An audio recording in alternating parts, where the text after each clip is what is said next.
अब तक मैंने अपने संवैधानिक विकासक्रम में यानी कि जो मैं भारत का संवैधानिक विकासक्रम पढ़ा रहा हूँ उसके अंतर्गत मैंने 1892 के अधिनियम की चर्चा की।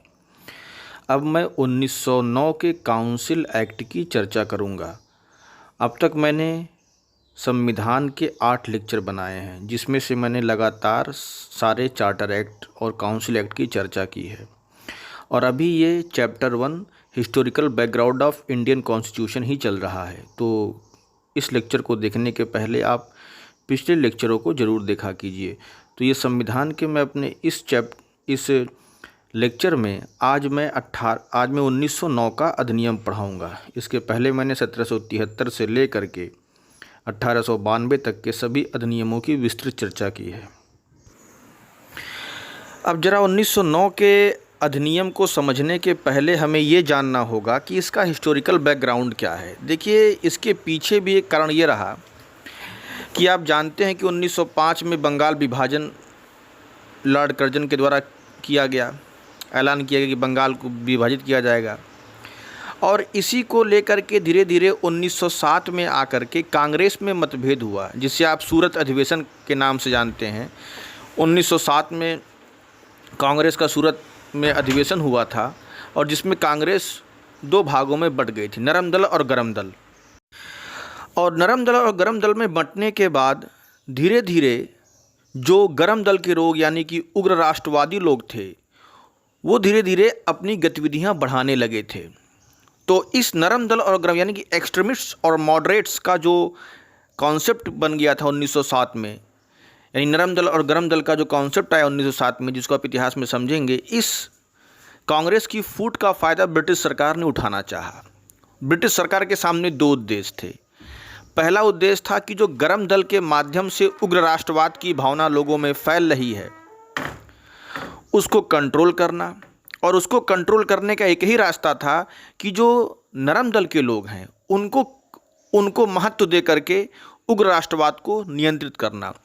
तो इन्होंने यहाँ भी डिवाइड एंड रूल की पॉलिसी खेलने का प्रयास किया कि एक तरफ वो उग्र राष्ट्रवाद को दबाने के लिए नरम दल के लोगों की बातों को मानना शुरू कर दिए। अब ये इसका हिस्टोरिकल बैकग्राउंड था कि ब्रिटिश सरकार को एक मौका मिला था कि वो किस तरह से उग्र राष्ट्रवाद को कंट्रोल करे। फिर उसका अगर हम देखते हैं तो 1905 में जो है जॉन मॉर्ले भारत सचिव बने थे। जॉन मॉर्ले भारत में बढ़ रहे राष्ट्रवाद की भावना को दबाने के लिए उन्होंने लॉर्ड मिंटो से डिस्कशन किया, लॉर्ड मिंटो से वार्तालाप की। उस समय लॉर्ड मिंटो भारत के वायसराय थे और जॉन मॉर्ले भारत सचिव थे। तो मॉर्ले और मिंटो के सलाह पर एक कमेटी बनी जिसका नाम था अरुंडेल कमेटी। देखिए, अरुंडेल कमेटी 1906 में बनी थी और आप ये जान लीजिए कि अरुंडेल कमेटी के सिफारिश पर ही बंगाल विभाजन को टाला गया था। यानी कि बंगाल विभाजन को टालने की सिफारिश भी इसी कमेटी ने की थी। हालांकि वो तो 1911 में टला था, लेकिन इस कमेटी ने अपनी रिपोर्ट पहले ही दे दी थी।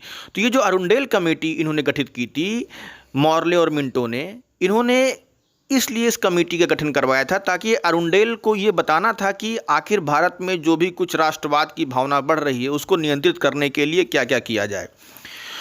तो इन लोगों के सुझाव से कमेटी बनी और अरुंडेल उसके चेयरमैन बने थे।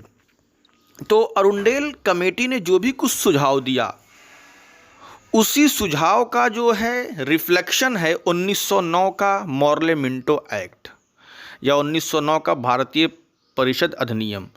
तो याद रखिएगा, इस एक्ट को भारत में लाने का उद्देश्य ये था कि भारत में उग्र राष्ट्रवाद की भावना को कैसे नियंत्रित किया जाए और फूट डालो और राज करो की नीति को कैसे और सफल बनाया जाए। और इसमें कहीं ना कहीं अरुंडेल कमेटी द्वारा दिए गए सुझाव को भी लागू किया गया है। अब अरुंडेल कमेटी के बारे में हम लोग इतिहास में पढ़ेंगे जब इतिहास का लेक्चर शुरू होगा, लेकिन थोड़ा बहुत मैंने आपको बता दिया है। अब देखिए, इस कमेटी में क्या क्या बात, इस कमेटी ने क्या क्या सुझाव दिए जो कि प्रावधान के रूप में आए। तो हम सीधा इस एक्ट के प्रावधान पे आते हैं। इस एक्ट को हम मॉर्ले मिंटो एक्ट भी कहते हैं क्योंकि आप देख रहे हैं कि इन्हीं दोनों लोगों की इस एक्ट को बनवाने में बहुत बड़ी भूमिका है। तो इसीलिए हम इंडियन काउंसिल एक्ट 1909 या मॉर्ले मिंटो एक्ट 1909 के नाम से भी जानते हैं। इस एक्ट का पहला प्रावधान ये है कि इस एक्ट के अंतर्गत केंद्रीय विधान परिषद या इंडियन लेजिस्लेटिव काउंसिल में सदस्यों की संख्या बढ़ाई गई। अब केंद्रीय लेजिस्लेटिव काउंसिल में सदस्यों की संख्या 60 कर दी गई। इसी प्रकार प्रांतों के लेजिस्लेटिव काउंसिल में या प्रांतीय विधान परिषद में भी सदस्यों की संख्या बढ़ाई गई। मैंने आपको बताया था कि दो प्रकार की विधान परिषद थे, एक केंद्रीय विधान परिषद जिसे हम सेंट्रल लेजिस्लेटिव काउंसिल बोलते हैं, दूसरा प्रांतीय विधान परिषद थी।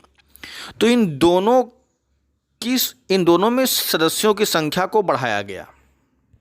अब केंद्र और प्रांतों के विधान परिषद में जो सदस्य होते थे उनकी 4 कैटेगरी थी। पहला एक्स ऑफिशियो मेंबर, जो गवर्नर जनरल और उसकी कार्यकारिणी के सदस्य होते थे, तथा प्रांत में गवर्नर जनरल और उसकी कार्यकारिणी के सदस्य होते थे। दूसरा नॉमिनेटेड ऑफिशियल्स, यानी कि मनोनीत सरकारी सदस्य, यानी कि नॉमिनेटेड ऑफिशियल मेंबर्स। तीसरा मनोनीत नॉन ऑफिशियल मेंबर, यानी मनोनीत गैर सरकारी सदस्य, नॉमिनेटेड नॉन ऑफिशियल्स मेंबर। चौथा निर्वाचित सदस्य, इलेक्टेड मेंबर। थोड़ा यहाँ आपको ध्यान देना होगा कि इस लेजिस्लेटिव काउंसिल में चाहे वो केंद्र की हो चाहे प्रांत की हो, उसमें 4 कैटेगरी के सदस्य थे। पहला पदेन सदस्य, जिनको हम एक्स ऑफिशियो मेंबर बोलते थे, वो केंद्र में गवर्नर जनरल और उसकी कार्यकारिणी के सदस्य थे तथा प्रांत में गवर्नर जनरल और उसकी कार्यकारिणी के सदस्य। यानी गवर्नर जनरल और उसकी कार्यकारिणी के सदस्यों को, चाहे वो प्रांत के हों चाहे केंद्र के हों, हम एक्स ऑफिशियो मेंबर बोलते थे। और दूसरा जो मेंबर होता था वो मनोनीत सरकारी सदस्य, यानी कि नॉमिनेटेड ऑफिशियल्स मेंबर, जो ब्रिटिश सरकार के लोग होते थे। मनोनीत गैर सरकारी सदस्य, नॉमिनेटेड नॉन ऑफिशियल्स मेंबर, मतलब इसमें कोई भी हो सकता था, जरूरी नहीं कि ब्रिटिश सरकार का ही हो। चौथा निर्वाचित सदस्य। तो ये 4 कैटेगरी में थे। तो यहाँ आप ध्यान दीजिएगा, यहाँ पर चौथा जो प्रकार है वो निर्वाचित सदस्य थे, यानी कि कहीं ना कहीं निर्वाचन का इसमें नाम लिया गया। हालांकि 1892 के अधिनियम में भी अप्रत्यक्ष निर्वाचन शुरू हुआ था। मैंने बताया था, एक बार आप पिछला एक्ट पढ़ लीजिएगा। आप 1909 के एक्ट को समझने के लिए ज़रूरी है कि आप 1833 से लेकर के 1892 के एक्ट को ध्यान से पढ़िए, वरना केवल इसको पढ़ेंगे तो कन्फ्यूजन होगा।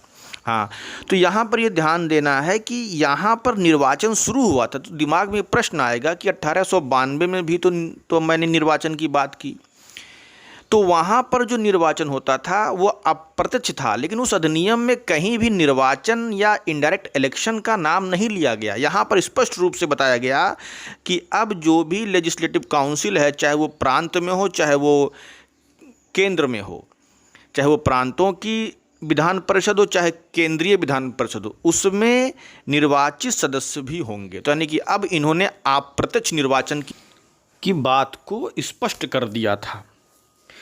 अब यहाँ पर एक चीज़ और ध्यान देने की बात है कि पहली बार ऐसा हुआ था कि वायसराय की कार्यकारिणी परिषद में भारतीय सदस्यों को भी शामिल किया था। अभी तक आप सुन रहे थे कि केंद्रीय विधान परिषद और प्रांतीय विधान परिषद में भारतीयों को शामिल किया गया नॉमिनेशन के द्वारा, लेकिन अब पहली बार आप ये सुन रहे हैं कि वायसराय की कार्यकारिणी परिषद में भी भारतीयों को शामिल किया गया। और वायसराय की कार्यकारिणी परिषद में शामिल होने वाले पहले भारतीय एसपी सिन्हा थे। इनको लॉर्ड की भी टाइटल मिली थी। तो एसपी सिन्हा जो है वायसराय की कार्यकारिणी परिषद में शामिल होने वाले पहले भारतीय थे। याद रखिएगा, कार्यकारिणी परिषद में, विधान परिषद या लेजिस्लेटिव काउंसिल में समझिएगा, यानी कि वायसराय की कार्यकारिणी परिषद में पहली बार जो भारतीय शामिल थे उनका नाम था एसपी सिन्हा। और यहाँ पर एक बात और ध्यान दीजिएगा कि भारत सचिव के अधीन जो 15 सदस्यीय समिति बनाई गई थी जिसे हम भारतीय परिषद बोलते थे, जो कि इंग्लैंड में थी। उसमें भी 2 भारतीय शामिल किए गए थे जिनका नाम था केसी गुप्ता तथा सैयद हुसैन बिलग्रामी। ये ध्यान रखिएगा कि भारत सचिव के अधीन जो परिषद थी इंग्लैंड में, जो भारतीय मामलों को देखती थी, यानी कि भारत सचिव की कार्यकारिणी परिषद कह सकते हैं, वहाँ पर भी 2 भारतीयों को शामिल किया गया था, केसी गुप्ता तथा सैयद हुसैन बिलग्रामी। तो यहाँ कन्फ्यूज़ मत होइएगा, केसी गुप्ता और सैयद हुसैन बिलग्रामी भारत सचिव के अधीन कार्यकारिणी परिषद में शामिल किए गए थे वहीं इंग्लैंड में, जबकि एसपी सिन्हा को वायसराय की कार्यकारिणी परिषद में शामिल किया गया था भारत में। और जो दूसरा इस एक्ट का सबसे मेन प्रावधान है, इस एक्ट का सबसे मेन प्रावधान यह है कि इस एक्ट के माध्यम से सांप्रदायिक निर्वाचन प्रणाली की शुरुआत की गई। सांप्रदायिक निर्वाचन प्रणाली का मतलब ये था कि हिंदू और मुस्लिमों के लिए पृथक पृथक निर्वाचन क्षेत्र यानी इलेक्टोरल कॉलेज होंगे, यानी कि हिंदू हिंदू को वोट देगा, मुस्लिम मुस्लिम को वोट देगा। तो इसे हम कम्युनल इलेक्शन सिस्टम कहते हैं, ये जो कि पाकिस्तान का बीज है। यही फूट डालो और राज करो की नीति की सबसे मजबूत नींव साबित हुई, जिसने कि आगे जाकर हिंदू और मुस्लिमों के बीच में बहुत बड़ी खाई पैदा की। तो पहली बार मुस्लिमों और हिंदुओं के लिए पृथक निर्वाचन क्षेत्र की व्यवस्था की गई थी, यानी कि सेपरेट इलेक्टोरल कॉलेज बनाए गए थे। हिंदू हिंदू को वोट देगा, मुस्लिम मुस्लिम को वोट देगा। याद रखिएगा, ये अभी केवल हिंदू और मुस्लिमों के लिए ही था।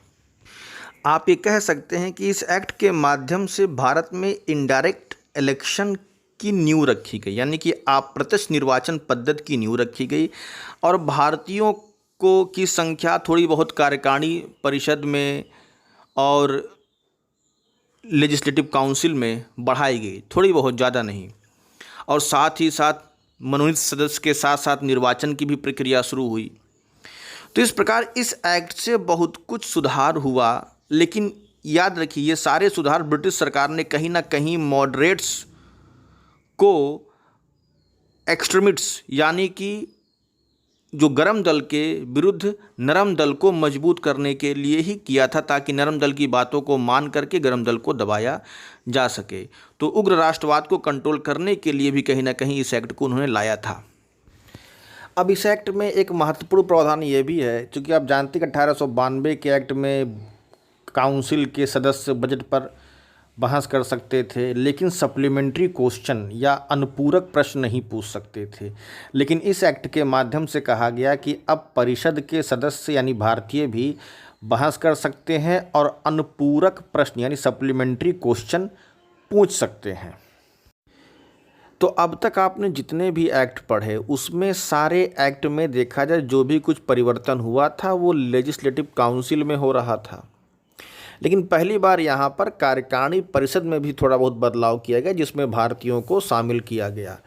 तो अब आप इस एक्ट को याद रखेंगे, मैंने आपको 1773 से लेकर के 1909 के एक्ट तक बातें मुख्य बातें बताई हैं, इनको ध्यान रखेंगे। और अब हम 2 एक्ट बचे हैं, 1919 1935, उसकी चर्चा करेंगे, लेकिन वो मेरे नेक्स्ट वीडियो में नेक्स्ट लेक्चर में होगा। हाँ, मैं अपने हर लेक्चर में कुछ महत्वपूर्ण आर्टिकल की चर्चा करता हूं जो कि वर्तमान में चर्चा में रहे हैं। तो अब मैं जिस आर्टिकल की चर्चा करने जा रहा हूं, जो चर्चा में आया है, वो है इंटरनेट का अधिकार। ये 2020 में हाईलाइट रहा, हालांकि 2017 में भी हाईलाइट रहा। तो मैं अपने हर एक लेक्चर में महत्वपूर्ण आर्टिकल को भी आपको बताता चलूँगा, ताकि आपका रिवाइज भी होता रहे और आप उन आर्टिकल को ध्यान में रखें। लाइन से 395 आर्टिकल को नहीं रटना है।